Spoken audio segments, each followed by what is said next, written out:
Assalamualaikum warahmatullahi wabarakatuh. Nama saya Nur Syirah binti Izman.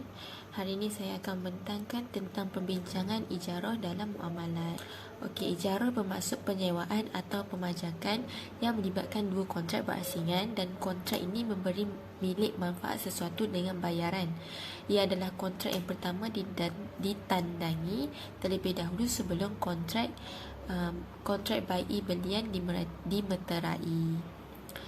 Sebagai contoh, dalam perbankan syariah terdapat transaksi ijarah yang dapat dilihat dalam pinjaman multiguna, seperti seseorang menjaminkan sebuah motosikal ke banknya untuk mendapatkan pinjaman. Hak menggunakan motosikal tersebut berpindah ke bank namun tidak atas kepemilikannya. Setelah nasabah melunaskan semua pinjamannya, maka hak menggunakan motosikal tersebut berada ke tangan nasabah. Dalam landasan hukum ijarah, dalam bentuk sewa menyewa maupun dalam bentuk upah mengupah, merupakan muamalah yang telah disyariatkan dalam Islam. Hukum asalnya menurut jumhur ulama adalah mubah atau boleh bila dilaksanakan sesuai dengan ketentuan yang ditetapkan oleh syarak. Dalam Al-Quran, surah At-Talaq 65:6, tempatkanlah mereka para isteri di mana kamu bertempat tinggal menurut kemampuanmu, dan janganlah kamu menyusahkan mereka untuk menyempitkan hati mereka. Dan jika mereka isteri-isteri yang sudah ditalak itu sedang hamil, maka berikanlah kepada mereka nafkahnya hingga mereka bersalin. Kemudian jika mereka menyusukan anak-anakmu untukmu, maka berikanlah kepada mereka upahnya, dan musyawarahkanlah di antara kamu segala sesuatu dengan baik. Dan jika kamu menemui kesulitan, maka perempuan lain boleh menyusukan anak itu untuknya. Sandaran daripada ayat Al-Quran surah Al-Baqarah ayat 283, firman Allah Subhanahu Wa Taala yang bermaksud, dan jika kamu ingin anakmu disusukan oleh orang lain, tidak dosa bagimu apabila kamu memberikan pembayaran menurut yang patut. Bertakwalah kepada Allah Subhanahu Wa Taala dan ketahuilah bahawa Allah Maha melihat apa yang kamu kerjakan. Dari ayat di atas, kita dapat fahami bahawa tidaklah menjadi halangan sama sekali kalau kita memberikan upah kepada perempuan lain yang telah menyusukan anak yang bukan ibunya. Dalam sunnah pula, hadis riwayat Ibnu Majah dari Ibnu Umar, Nabi Muhammad SAW bersabda, dari Abdullah bin Umar berkata, berikan kepada pekerja upahnya sebelum peluhnya kering. Dari hadis ini menjelaskan tentang ketentuan pembayaran upah terhadap orang yang diperkerjakan, iaitu Nabi sangat menganjurkan agar dapat dalam pembayaran upah itu hendaklah sebelum keringatnya kering atau setelah pekerjaan itu selesai dilakukan. Ijma' pula mengatakan mengenai kebolehan ijarah. Para ulama sepakat untuk tidak ada seorang ulama yang membantah kesepakatan ijma' ini, sekalipun ada di antara mereka yang berbeza pendapat. Akan tetapi hal itu tidak ditanggapi. Jelaslah bahawa Allah Subhanahu Wa Taala telah mensyariatkan ijarah yang tujuannya untuk kemaslahatan umat, dan tidak ada larangan untuk melakukan kegiatan ijarah. Rukun ijarah dalam singgah yang terdiri daripada tawaran, pemberi sewa ijab, dan penerima kabul penyewa-penyewa. Antaranya sewa yang terdiri daripada tawaran, pemberi sewa ijab, dan penerimaan kabul penyewa. Kedua, muajir dan mustajir meliputi pihak-pihak yang berakad pemberi sewaan muajir dan penyewa mustajir. Manfaat dan ujrah meliputi manfaat yang akan digunakan oleh penyewa dan bayaran sewaan ke atas penggunaan manfaat tersebut. Okey, syarat-syarat ijarah.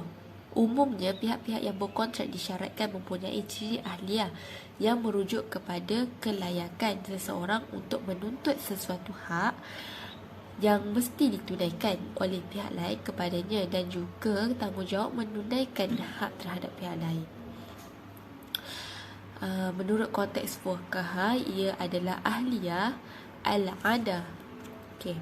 Antara syarat bagi pihak yang berkontrak ialah Ahmad, iaitu seseorang yang mampu untuk mentadbir hartanya dengan baik. Ia bukanlah dengu dan dibekukan hartanya. Mumayyiz iaitu seseorang yang dapat membezakan perkara yang baik dan buruk. Bagi seorang kanak-kanak yang telah mencapai tahap mumayyiz ini, status segala transaksi kewangannya bergantung kepada keizinan walinya. Kontrak dilakukan oleh pemilik atau wakilnya dan atas pilihan serta kerelaan diri sendiri. Al-ijarah ala al-a'mal ni dibahagi dengan dua jenis, antaranya ijarah khusus dan ijarah mushtarak. Ijarah khusus ni ialah ijarah yang dilakukan oleh seseorang pekerja yang bekerja dan tidak boleh bekerja selain dengan orang yang telah memberinya upah. Ijarah mushtarak ni ialah ijarah yang dilakukan secara bersama atau melalui kerjasama yang dengan orang lain.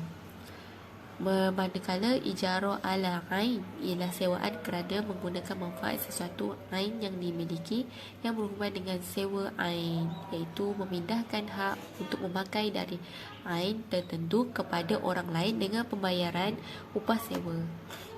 Syarat sirah terdiri daripada ijab kabul. Majoriti ulama terdiri daripada mazhab Hanafi, Maliki, Hambali dan Imam Nawawi. Daripada mazhab Syafi'i, bahawa kontrak ijarah ni secara mu'attah adalah merujuk tanpa perkataan yang jelas adalah diharuskan.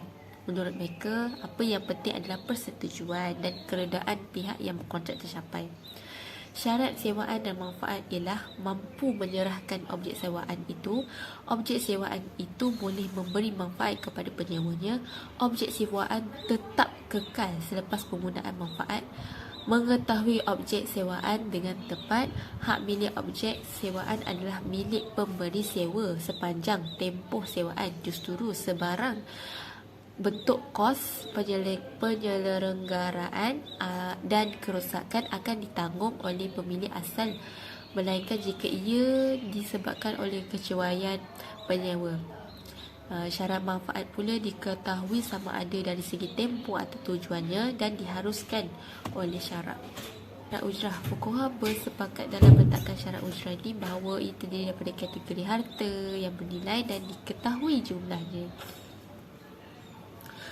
Sehubungan dengan itu, fuqaha telah menggariskan satu kaedah bahawa setiap sesuatu yang boleh dijadikan sebagai bayaran harga dalam kontrak jual beli harus dijadikan sebagai bayaran sewaan. Jenis-jenis ijarah. Jenis ijarah umumnya telah terbahagi kepada dua, iaitu ijarah ala a'mal dan ijarah ala ain. Ijarah ala amal ni mempunyai kaitan dengan pekerjaan atau perkhidmatan. Antaranya mempekerjakan seseorang dengan upah sebagai bayaran. Pihak yang mempekerjakan seseorang dengan upah sebagai bayaran, pihak yang mempekerjakan disebut musta'jir. Contohnya menjahitkan pakaian, membangun rumah dan sebagainya.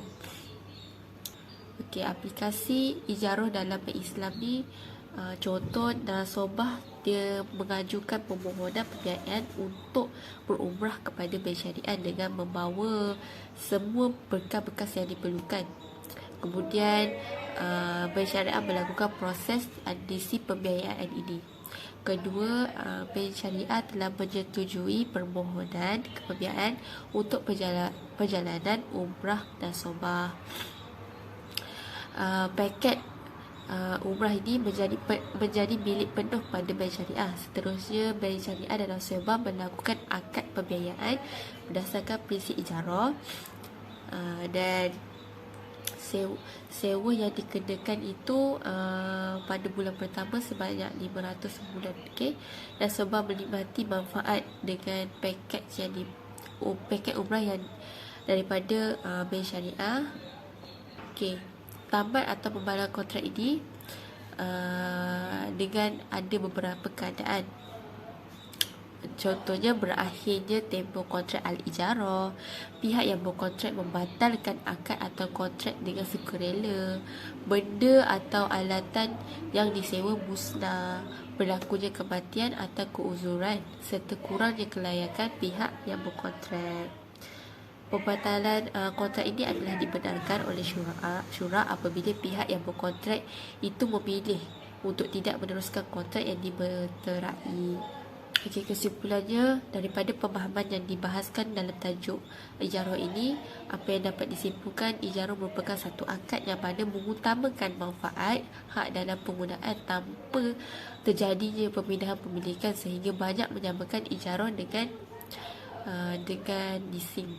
Ijarah juga menjadi satu kontrak yang utama dalam pembiayaan produk perbankan Islam dan banyak membantu dalam banyak aplikasi bagi memudahkan sebarang transaksi perbankan Islam. Ijarah juga memiliki banyak makna dari pelbagai sudut yang lebih luas dan tidak hanya membawa makna sewa menyewa barangan. Okay, malah ada juga makna memberi upah membayar tugasan yang diberi. Itu sahaja daripada saya, Tuan Syirah binti Izman. Sekian, terima kasih.